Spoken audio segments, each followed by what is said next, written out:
couldn't do any more for him, not without angering the gods who watched through the security cameras on the ceiling. She couldn't take the time to tell him that it had been the right choice, all things considered. That with so many cards in play and partial decks, he could never assess the exact odds, but that asking for another card at 15 had been the right call statistically. It was just a fluke, genuinely bad luck. She swallowed. This guy didn't get angry, though. He tried to hide the disappointment. Absolutely. Can't have a bad streak forever, right? He brought his martini glass up to drain it, realized it was already empty, and stood. Clearly, it's time for another drink. He winked and headed off, weaving slightly. Gracie didn't tell him that the nearest bar was in the other direction. He had probably just been trying to get away from the woman who'd seen him lose, and in any case, he didn't need more alcohol. His judgment was impaired enough already. There was a tap on her shoulder, and she turned to see Matt, the manager on duty. Tim was standing next to him, ready to take the table. "Your shift's done," Matt told her. Gracie nodded. Casinos existed in a sort of endless evening, with soft golden lighting, waitresses in sparkly costumes, and jazz playing over the speakers. There was no way to know what time it really was, and the casinos liked that. There were no clocks. Dealers weren't allowed to wear watches, and she had learned not to try to anticipate what time it was. She simply existed until someone came to get her for a break or the end of her shift. She cleared her hands for the cameras, took the tips from her lockbox, and made her way quickly through the tables to the end of the room, Matt at her side. "Have you thought about it?" he asked her. Gracie tensed slightly. "No." "You should," Matt insisted. Tall and relatively good-looking, he wore his dark hair just on the edge of being too messy for a dealer.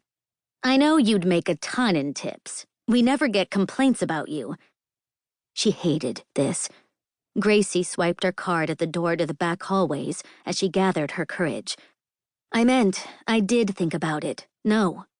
Matt tipped his head back and sighed. "Come on, Gracie. You'd be making so much more, and we're short-staffed." "I know, and I'm sorry. I just don't want to." Gracie gave him a nod and ended the conversation by force, slipping through the door and leaving him behind. She walked quickly to her locker, annoyed. A few weeks ago, Matt had come to her to ask if she would consider taking some shifts as a cocktail waitress. "Nicer uniform," he'd said with a laugh. He gestured at the white shirts and silk vests the dealers wore. "Better than this atrocity." It was hard to argue with that. Sparkly and glamorous, the dresses the cocktail waitresses wore were quintessentially Vegas, part of the glamour that had drawn Gracie here after she finished college. She wanted to wear a sparkly dress as a patron, though, not as a waitress. When she was working, she liked the relative anonymity of her mandated plain hairstyle, understated makeup, and distinctly unsexy uniform. She didn't want to be bringing overpriced cocktails to already drunk patrons, not with all the comments and catcalls she could expect.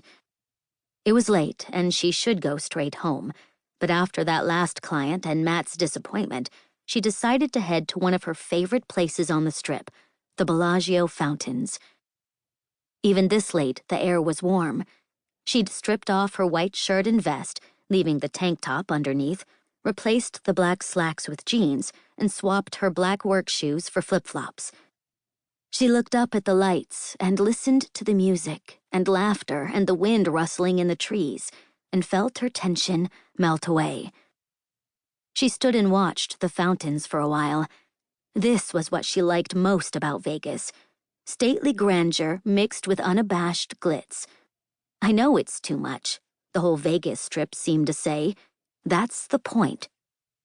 Gracie had chosen Vegas on a whim, moving here after she finished college, while her parents demanded to know exactly what she was planning to do with a statistics degree in Las Vegas, of all places. Gracie had told them she'd figure it out. Then, after interviewing at a bunch of soulless offices where they murmured things about depreciation and client experience, she'd taken a job as a dealer on a lark. Okay, and a little bit to piss off her parents. Whatever, it was working out fine. Mostly fine. Not entirely fine.